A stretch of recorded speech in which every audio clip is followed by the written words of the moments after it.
Cameras catch people stealing money, swiping cars, even fleeing with a wedding dress.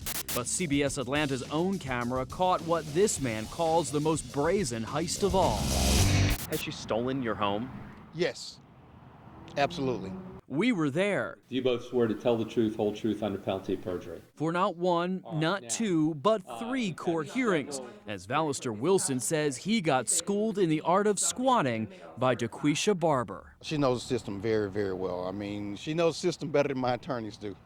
This is Wilson's home on Outlook Road in Ellenwood, listed as a short sale. 5 bedrooms, 5 baths, a huge kitchen, upgrades galore. Wilson says he had a buyer when Daquisha and her 5 kids snuck in the vacant home. Somehow they got into my lockbox that the real estate agent was using and opened the door and took the lockbox. Is there a lease? No. Yes. No, there's not. Wilson dragged Barber to DeKalb County Court. I paid $7,800 in the form. I have a copy of it. She told the judge she paid a broker the money when she signed a lease purchase agreement for the home. Wilson says his signature was forged, so the judge called for the broker to settle the score. No, I have not been able to locate that individual. Not even the chief deputy marshal could find that broker to back up Daquisha's unraveling story. Only thing I knew, I had been frauded. You're going to need to move out of this property. And although Judge Gary LaShaw ordered her out, Wilson soon learned Barber has plenty of tricks in that Louis Vuitton. Ever since then, she just filed legal document after legal document to stop me from evicting her rightfully,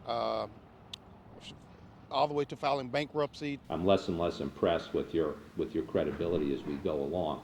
In the third hearing, the judge's patience wearing thin with Barber, who claims she's a real estate investor. Our investigation uncovered court records that show Daquisha Barber has a long history of living in places she's not wanted. We found she used a similar scheme to tie up 2 homes in Ellenwood and a 3rd in Lithonia. She dragged that fight out for nearly 2 years. You can get away with a lot for a long period of time if you work the system properly. Real estate attorney Ned Blumenthal isn't involved in this case, but he says squatters abuse a clogged court system and the appeal process to live for free, sometimes leaving the homeowner broke. And depending on the appeal process, everything goes along. You could be years trying to get rid of somebody.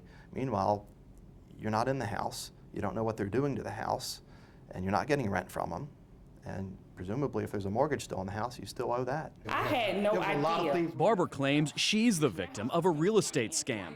When we showed up for our scheduled interview, Barber didn't answer the door. At this stage, because there's a bankruptcy, I don't think we can go forward with the writ. But she did recently win another delay by filing bankruptcy.